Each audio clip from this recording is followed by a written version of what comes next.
ఓం నమో వెంకటేశాయ. Welcome to my Krishna astro TV. నా పేరు నరసింహమూర్తి. నా ఫోన్ నెంబర్ వచ్చి 8712190468. ఈనాటి కార్యక్రమంలో అంటే న్యూమరాలజీ ప్రకారంగా నెలలు కానీ, సంవత్సరాలే కానీ, తారీఖులే కానీ, నక్షత్రాలే కానీ, ఇక్కడ రాసులే కానీ ఎలా పనిచేస్తాయి, ఏ వ్యక్తికి సంబంధించినటువంటి పవరు ఏ రాశిలో, ఏ నక్షత్రాలలో, ఏ సంఖ్యాబలాలలో ఎలా ఉంది అనే విషయాలు తెలియజేసుకుందాం. ఇది ఏ తారీఖులో పుట్టిన వ్యక్తికైనా వర్తించొస్తుంది. అలాగే ఇక్కడ వ్యతిరేకమైన గ్రహస్థితులు, అనుకూలమైన గ్రహస్థితులు, అలాగే సంఖ్యాబలాలు, పేరులో ఉండేటువంటి అనుకూలతలు, ఇవన్నీ కూడా మనకి పూర్తిగా తెలుసుకునేటువంటి విషయం. ఇందులో సవివరంగా మీకు అందరికీ కూడా తెలియజేస్తాను. పూర్తిగా శ్రద్ధగా ఈ కార్యక్రమాన్ని మొదటి నుంచి చివరి వరకు చూడండి. సబ్జెక్ట్ అనేటువంటి చాలా వరకు దీంట్లో మీకు అర్థమయ్యేలాగా ఉంటుంది. ఇక కార్యక్రమంలోకి పెడితే కనుక ముఖ్యంగా నేను మీకు ఇందులో ఒక రాశి చక్రం వేస్తున్నాను చూడండి. ఇది రాశి చక్రం. మీ అందరికీ అర్థం అవడం కోసం చాలా పెద్దగా వేస్తున్నాను. దీన్ని మనం రాశి చక్రంగా తీసుకుందాం. ఇందులో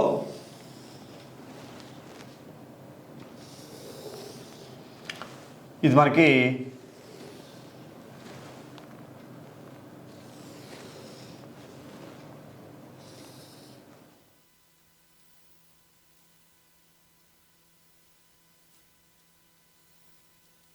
ఇది ఒక రాశి చక్రం చూడండి. ఎలా తీసుకున్నా దాంట్లో మనకి 12 గళ్ళు ఉంటాయి. 1 2 3 4 5 6 7 8 9 10 11 12 ఇవే మనకి 12 రాసులు. దీనిని మనం రాశి చక్రం. ఇది న్యూమరాలజీ ప్రకారంగాను ప్లస్ ఆస్ట్రాలజీ ప్రకారంగాను రెండు రకాలుగా కూడా పని అవుతూ ఉంటుంది. ఇందులో మొట్టమొదటిగా మేషరాశి. ఇది సవ్యచక్రంగా తీసుకుంటాం, ఇలా తిరుగుతుంది కాబట్టి దీనిని మేషరాశిగా చెప్పుకుంటాం. మేషరాశి. ఇది మేషరాశి అయితే ఇది మనకి మీన రాశి. ఇది మీనరాశి. ఇక్కడ మళ్ళా మనకి ఇది వృషభ రాశి, వృషభం. ఇది మిథునం. అలాగే ఇది కర్కాటకం, కర్కాటక రాశి. ఇది సింహరాశి. ఇది కన్యారాశి. ఇక్కడ మనకి ఇది తులారాశి. ఇది వృశ్చిక రాశి, వృశ్చిక రాశి. అలాగే ఇక్కడ మనకి ఇది ధనుస్సు రాశి. ఇది మళ్ళీ మనకి మకర రాశి. ఇది కుంభరాశి. చూసారా, ఈ రకంగా మనకి 12 రాశులు వచ్చాయి.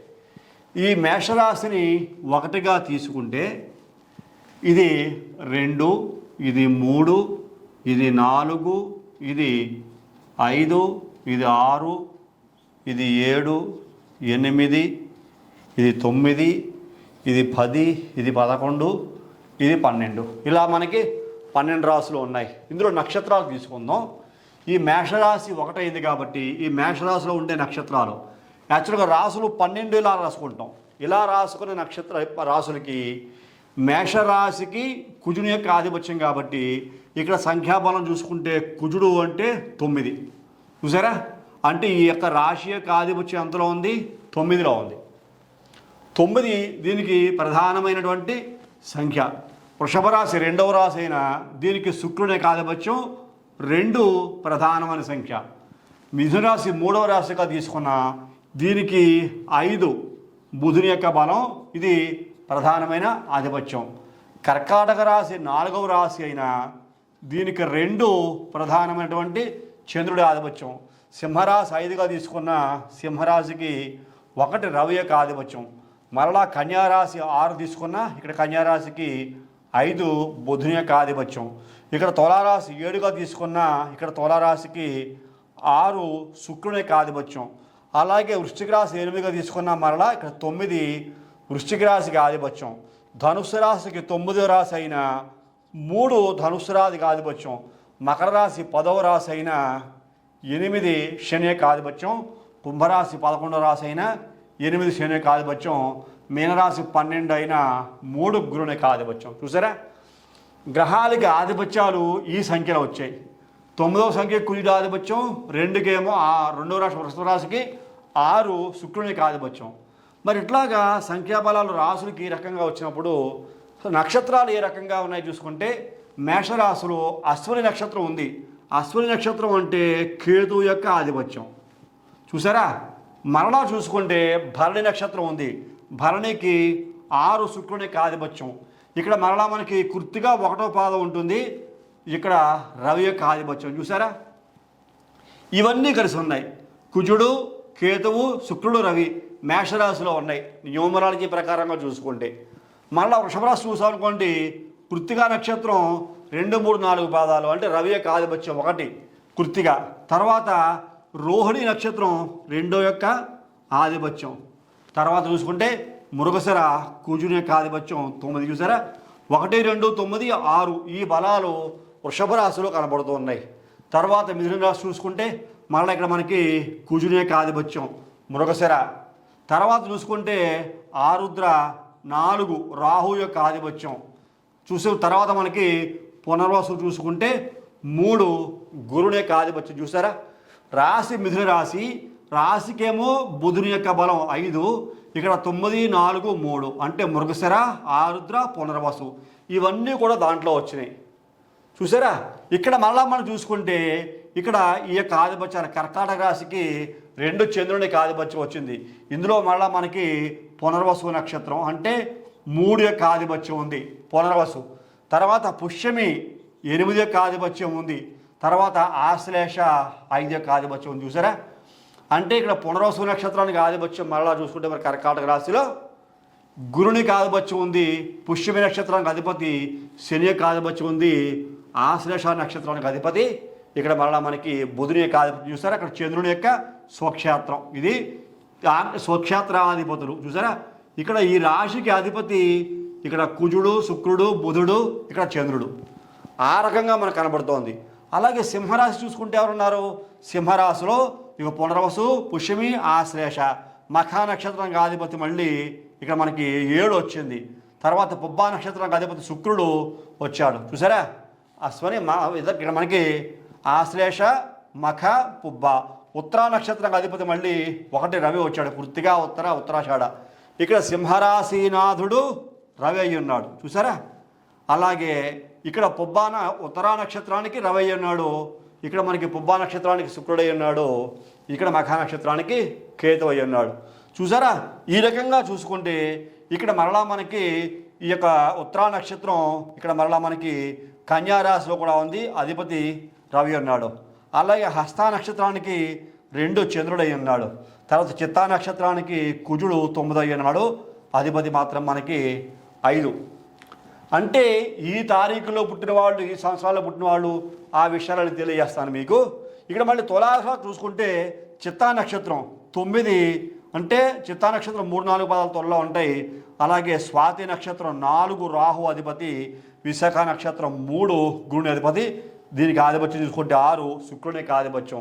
ఇక్కడ మరలా మనకి విశాఖ నక్షత్రం చూసుకుంటే గురుని యొక్క ఆధిపత్యం కనబడుతోంది చూసారా. తర్వాత అనురాధ నక్షత్రం 8 శని కనబడుతోంది. తర్వాత జ్యేష్ఠ నక్షత్రం చూసుకుంటే కనుక ఇక్కడ మళ్ళీ మనకి 5 బుధుడు కనబడుతున్నాడు. ఇక్కడేమో కుజుని యొక్క ఆధిపత్యం వృశ్చిక రాశి చూసారా. ఇక్కడ చూసుకుంటే విశాఖ, అనురాధ, జ్యేష్ఠ. ఇక్కడ మరలా మనకి 7 కేతుబలం కనబడుతోంది, మూలా నక్షత్రం. తర్వాత శుక్రబలం కనబడుతోంది, పూర్వాషాఢ, ఉత్తరాషాఢ కనబడుతోంది మరలా మనకి ఇక్కడ రవి యొక్క ఆధిపత్యం. ఇందులో చూసుకుంటే ధనుస్సు రాశిలో అధిపతి 3 కనబడుతున్నాడు. ఇక్కడ కేతువు, శుక్రుడు, రవి చూసారా. మరలా మకర రాశికి వెళ్ళావు అనుకోండి, అధిపతి 8 అయి ఉంటాడు. ఉత్తరాషాఢ 1 అవుతోంది చూసారా. శ్రవణ నక్షత్రం 2 అవుతోంది. తర్వాత ధనుష నక్షత్రం 9 అవుతోంది చూసారా.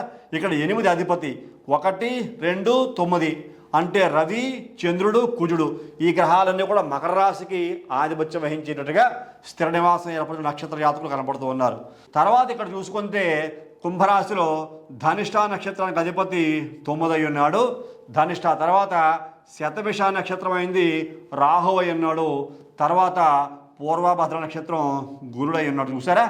అంటే ఇక్కడ కుజుడు, రాహువు, గురుడు 3 రకాల బలాలు ఈ ఒక నక్షత్రంలో వచ్చాయి. తర్వాత ఇక్కడ చూసుకుంటే పూర్వభద్ర నక్షత్రానికి అధిపతి బుధుడై ఉన్నాడు, ఉత్తరాభాద్రకి 8 అయి ఉన్నాడు శని, రేవతి నక్షత్రానికి 5 అయి ఉన్నాడు. ఇక్కడ మళ్ళీ మనకి అధిపతి చూసుకుంటే 3 అయింది. చూసారా, ఇది న్యూమరాలజీ ప్రకారంగా వాల్యూస్ ఈ రకంగా కనబడుతూ ఉంటాయి. చూడండి, ఇక్కడ 9, 6, 5, 2, 1, 5, 6, 9, 3, 8, 8, 3 ఇది రాసుల యొక్క బలాలు. ఇందులో చూడండి 7, 6, 1, 1, 2, 9, 9, 4, 3 అంటే ఇందులో 31 తారీఖులు కూడా ఉంటాయి. 31 తారీఖులకు సంబంధించిన వ్యక్తులు దీంట్లో ఉంటారు. 27 నక్షత్రాలకు సంబంధించిన వ్యక్తులు దీంట్లో ఉంటారు. చూసారా, అలాగే 12 రాసులకి సంబంధించిన వ్యక్తులు దీంట్లో ఉంటారు. 12 నెలల వాళ్ళు కూడా దీంట్లో ఉన్నారు.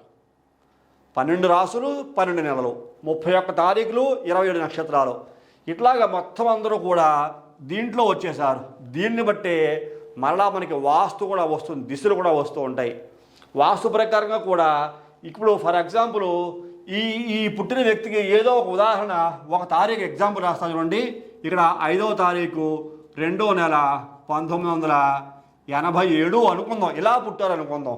ఇక్కడ చూసుకుంటే 5 అంటే కనుక 5 అయింది బర్త్ నెంబరు, 2 అయితే 2 అయింది, 10, 18, 25, 7 అయ్యింది. చూసారా, 25, 29, 34 అంటే 7. ఇతనికి బర్త్ నెంబర్ 5 అయింది, డెస్టినీ నెంబర్ 7 అయింది, ఏంజే నెంబర్ 4 అయింది. చూసారా, ఇప్పుడు దీన్ని మనం క్యాలిక్యులేట్ చేసుకోవాలి.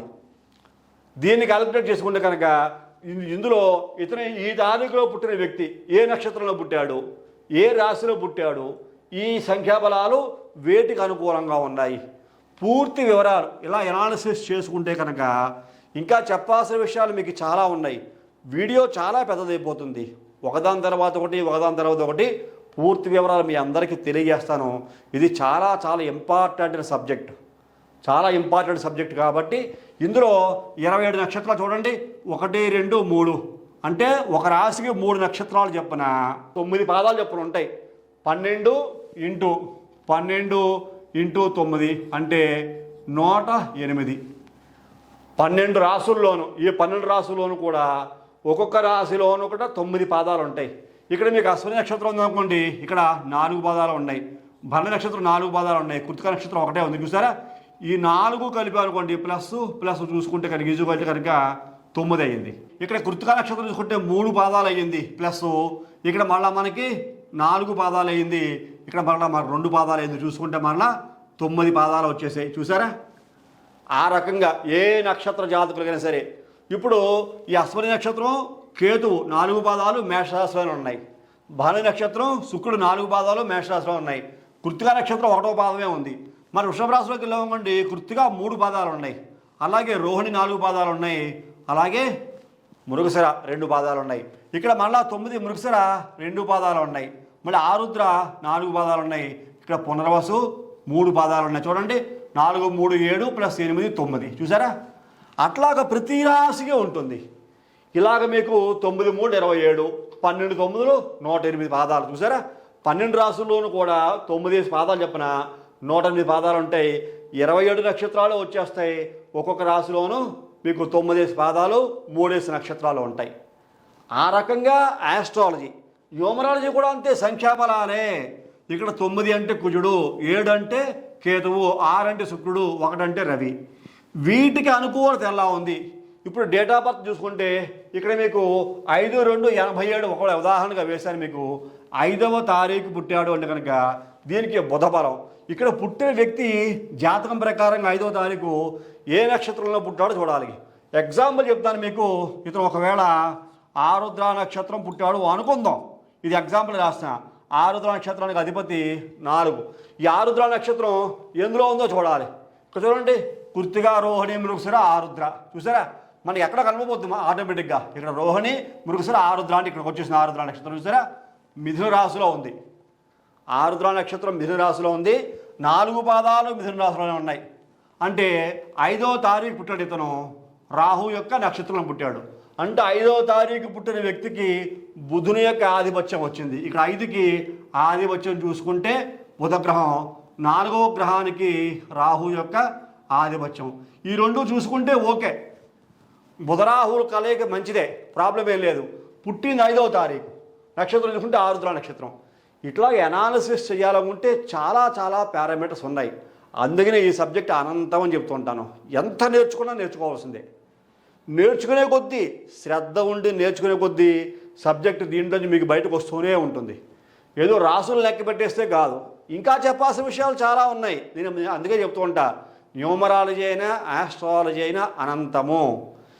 దీన్ని పూర్తిగా ఒక వ్యక్తికి సంపూర్ణమైన పరిశీలన చేసి ఆస్ట్రాలజీని కూడా జోడించి గ్రహాల యొక్క బలాలు, ఇక్కడ మీకు చూడండి చెప్పాను మీకు 5వ తారీఖున పుట్టాడు అతను, బుధుని కనుకోరత ఉంది, ఆరుద్ర నక్షత్రం. మరి 5వ తారీఖు ఇక్కడ మీకు చూసుకుంటే ఇక్కడ కూడా వస్తుంది 5, వృశ్చిక రాశిలో చూసుకుంటే 5 నెంబర్ ఉంది చూసారా. అలాగే 5 నెంబర్ కన్యారాశిలో కూడా ఉంది 5 నెంబర్ చూసారా. అంటే ఇక్కడ మనకి నక్షత్రాలు మీనరాశిలో 5 ఉంది, రేవతి నక్షత్రం. అలాగే నక్షత్రాల యొక్క బలాలు, రాశుల యొక్క బలాలు. ఒకవేళ ఈ వ్యక్తి 5వ తారీఖు పుట్టిన వ్యక్తి ఆరుద్ర నక్షత్రం అయ్యింది కాబట్టి 5కి బుధుడు ఆధిపత్యం వహించాడు, ఆరుద్ర నక్షత్రం మిథునరాశిలో ఉన్నది, రాహు యొక్క ఆధిపత్యం. అంటే ఈ 2 మిత్రగ్రహాలు అయినాయి. ఒకవేళ కన్యారాశి అనుకోండి, ఇతను పుట్టిన నక్షత్రం కనుక చూసుకుంటే ఇక్కడ మనకి చిత్తా నక్షత్రం వచ్చిందనుకోండి, ఉదాహరణకి ఇక్కడ నక్షత్రం కదా 9 అవుతాడు. పుట్టిందేమో 5, ఇక్కడేమో బుధుడు చూసారా. 9కేమో ఇక్కడ కుజుడు. ఈ 2 కూడా యావరేజ్ ఇస్తాయి ఫలితాన్ని. మరి అంత హైలైట్ కాదు, అంత మైనస్ కాదు. అలాగ అనాలిసిస్ కూడా చేసుకోవచ్చు మనం. ఇట్లా చేసుకుంటూ పెడితే చెప్తాను కదా, అనంతమైన సబ్జెక్టు. ఈ కార్యక్రమం నేర్చుకోండి. నేర్చుకుంటే మీకు బోర్డు సబ్జెక్ట్ అనేది వస్తుంది. ఏ ఒక్క వ్యక్తి యొక్క జాతకమైనా నేమ్ మాడిఫికేషన్ కూడా చేసేటప్పుడు చాలా చాలా జాగ్రత్తగా పరిశీలన చేయాలి. ఒక వ్యక్తి యొక్క పేరును మనం మార్పు చేస్తున్నామంటే ఏదైనా అక్షరం ఎక్కడ పెడితే ఆ వ్యక్తికి ఎనర్జీ రిలీజ్ అవుతుంది. ఇప్పుడు మీకు ఇలాంటి అనాలిసిస్ చేసిన తర్వాత ఆ వ్యక్తి యొక్క జాతక పరిశీలనలో అతను ఏ రాశిలో పుట్టాడు, ఏ నక్షత్రంలో పుట్టాడు, ఏ సంఖ్య బలంలో పుట్టాడు, బర్త్ నెంబర్ ఎంత, డెస్టినీ నెంబర్ ఎంత, ఏంజల్ నెంబర్ ఎంత, అలాగే పిరమిడ్ నెంబర్ ఎంత, ఇవన్నీ కూడా వీటికి అనుకూలంగా కూడా ఉన్నాయా లేవా, ఇలా అనుకూలంగా ఉన్నాయా లేవా చూడాలంటే ఎటువంటి మనం పరీక్షలు చేయాలి, ఎటువంటి అనాలిసిస్ చేయాలి, ముఖ్యంగా ఆ వ్యక్తి యొక్క జాతకాన్ని ఎటువంటి అనాలిసిస్ చేస్తే ఆ వ్యక్తికి 100కి 100% కూడా మనం రిజల్ట్ ఇవ్వగలుగుతాము అని పరిశీలన చేసి దానికి తగ్గట్టుగా మనం పరిశీలన చేసిన తర్వాత అనాలిసిస్ చేసిన తర్వాత రిజల్ట్ ఇవ్వగలిగితే అతను సక్సెస్ రేట్ అనేటువంటిది 100% ఉంటుంది. దానికి తిరిగే ఉండదు. కాకపోతే ఇలా చేయించుకోగలగాలి, ఇలా చేసే వ్యక్తి మీకు దొరకాలి. అందుకే చెప్తున్నాను మీకు, న్యూమరాలజీ కూడా ఆషామాషి కాదు. ఏదో ఏబిసిడీలు లెక్క పెట్టేసి 1 నుంచి 9 అంకెలు లెక్క పెట్టేసి ఏదో నేను పేరు మార్చేస్తాను, నా ఇష్టం వచ్చిన అక్షరాలు ఇష్టం వచ్చిన చోట పేరు చేస్తాను నేను, లేకపోతే ఒక పేరును నానా బీభత్సంగా కూని చేసేసి భయంకరంగా స్పెల్లింగ్లు ఇచ్చేస్తారంటే కనుక ఆ వ్యక్తుల యొక్క జీవితాలు బాగుపడవు. వ్యతిరేకమైన, అనుకూలమైన, మిత్రత్వ, శత్రుత్వ, ఇంకా అనేక రకాల పరిశీలనలు రాసు ప్రకారంగా, అంకెల ప్రకారంగా, అక్షరాల ప్రకారంగా కూడా చూస్తూ ఉండాలి. అక్షరాలు కూడా చూడొచ్చు ఇందులో. ఇక్కడ మళ్ళీ ఇక్కడ మీకు కుజుడు చూసామనుకోండి, కుజుడికి సంబంధించిన అక్షరాలు ఏమున్నాయి ఇంగ్లీష్ అక్షరాల్లో. ఇక్కడ బుధుడికి చూసామనుకోండి, బుధుడికి సంబంధించి ఇంగ్లీష్ అక్షరాలు ఏమున్నాయి. ఇక్కడ రాహువుకి సంబంధించిన ఇంగ్లీష్ అక్షరాలు ఏమున్నాయి. అలాగే రవికి సంబంధించిన ఇంగ్లీష్ అక్షరాలు ఏమున్నాయి, గురువుకి సంబంధించి ఇంగ్లీష్ అక్షరాలు ఏమున్నాయి. అవన్నీ కూడా అనుకూల వ్యతిరేక అంశాలు కూడా కలిగిస్తూ ఉంటాయి. ఇట్లాగా చాలా రకాలుగా అనాలిసిస్ చేయాల్సిన పరిస్థితి ఉంటుంది. అందుకే చెప్తుంటాను, ఒక నిష్ణాతుడైనటువంటి వ్యక్తి చేత మీ పేరును సరైన పద్ధతిలో మార్పు చేయించుకోగలిగితే అభివృద్ధి అమాంతం వస్తుంది, 100% వస్తుంది. 100% 100% కూడా న్యూమరాలజీ ద్వారా అభివృద్ధిని సాధించవచ్చు. కాకపోతే సరైన పరిష్కారం, సరైన మంచి మార్గం చూపించే వ్యక్తి మీకు దొరకాలి అంతే. అదే నేను మీకు చెప్తున్నాను. సబ్జెక్టు నేర్పిస్తానని చెప్పి మీకు నేర్పిస్తుంటాను. ఫ్యూచర్లో నాకు సమయం దొరికినప్పుడల్లా కూడా కార్యక్రమాలు చేసి మీకు యూట్యూబ్లో పోస్ట్ చేస్తూ ఉంటాను. శ్రద్ధ కలిగిన వాడు చూడండి. మీరు ఎవరన్నా మీ నేమ్ మోడిఫికేషన్ 100% పెర్ఫెక్ట్గా చేయించుకోవాలనుకుంటే ఈ పక్కనే కనపడుతున్న నెంబర్కి ఫోన్ చేయండి. మీ డేట్ ఆఫ్ బర్త్ విషయాలు తెలియజేయండి. జాతక పరిశీలనకి ఈ న్యూమరాలజీ నేమ్ కరెక్షన్కి దగ్గర రుసుము కూడా చెల్లించి అవి కూడా మంచి పద్ధతిలో మీ యొక్క నేమ్ మోడిఫికేషన్ కూడా చేయించుకుని అద్భుతమైన ఫలితాలు సాధించవలసిందిగా ఈ కార్యక్రమం చూస్తున్న మీకు మరీ తెలియజేస్తున్నాను. ఇలాంటి కార్యక్రమాలు నేను ముందు చాలా కార్యక్రమాలు చేస్తాను. ఇది ఒక అవేర్నెస్ ప్రోగ్రాము. మీకు అందరికీ నచ్చింది అనుకుంటున్నా. నచ్చితే ప్రతి ఒక్కరు లైక్ చేయండి, షేర్ చేయండి, సబ్స్క్రైబ్ చేయండి. తదుపరి వచ్చే కార్యక్రమంలో మరిన్ని ఆసక్తి విషయాలు తెలియజేసుకుందాం. అంతవరకు సెలవు. నమస్కారం.